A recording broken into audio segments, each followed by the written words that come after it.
Somewhere in Rome, Father Brennan questions Father Harris about an occult conspiracy, and Harris in response hands him a photograph of a newborn with the name Sienna written. Father Harris suddenly has a flashback of what happened to the victim and tells him she wasn't conceived in a normal way. Harris, who is now terrified, couldn't keep up with the conversation, causing him to leave. Father Brennan pursues him outside the church. Father Brennan tries to convince Harris that God forgives no matter how sinister the sin has been committed. However, it appears that Harris was wishing for death to come soon to pay for his sins and needed no forgiveness. It appears to be Harris's lucky day. A pipe falls from a church construction scaffold and splits Harris' skull open. Harris smiles in satisfaction, knowing he's going to die and has nothing to worry about. In Rome in 1971, during demonstrations over politics, American newbie nun Margaret Dano comes at the Visordelli orphanage.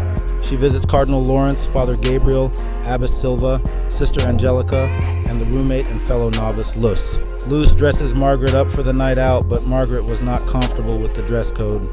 However, Luz finally convinces her to embrace her beauty while she's young. Luz takes Margaret to a disco. There she meets two men. Margaret dances with a guy named Paolo, eventually passing out. She wakes the next day with no recollection of what occurred. Moments later, Margaret forms a bond with Carlita, a neglected orphan who experiences unsettling nightmares. Father Brennan cautions her about Carlita, predicting evil things will occur. Meanwhile, back in the orphanage, she notices Carlita displaying to Sister Angelica a painting of a pregnant lady being restrained. Shortly after, Sister Angelica stood on top of the building waving at the girls who were playing. All of a sudden, she strikes a match and lit herself on fire, then hung herself, tragically killing herself like a third world country fashion style.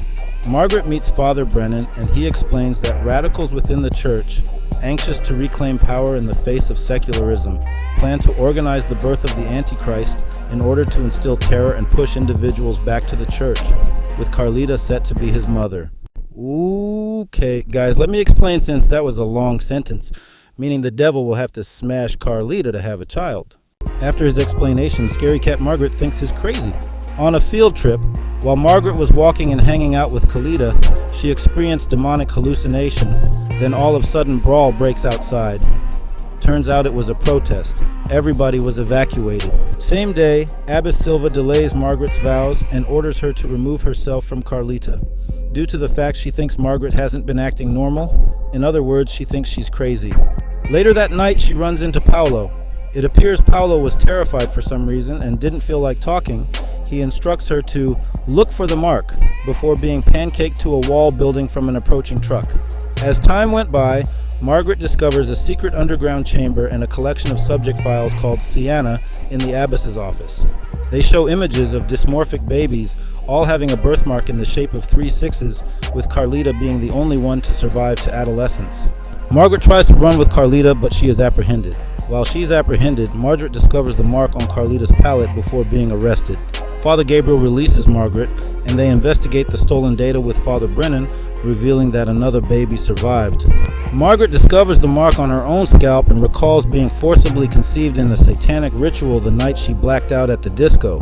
They discover that the orphanage leaders have decided that the devil must marry with his own offspring in order to conceive the Messiah or Antichrist, and Margaret was transported to Rome because her half-sister Carlita was too young.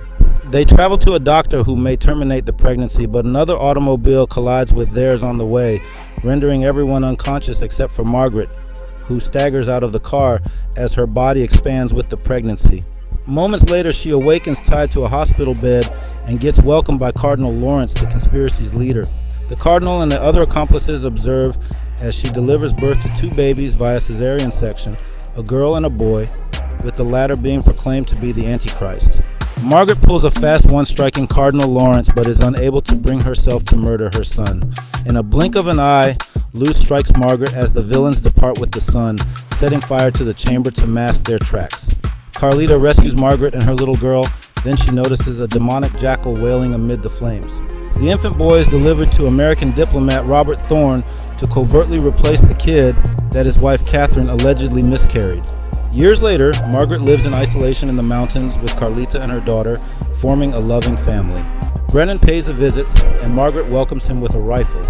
Brennan warns her that conspirators will be pursuing her, and that her son was recently named Damien.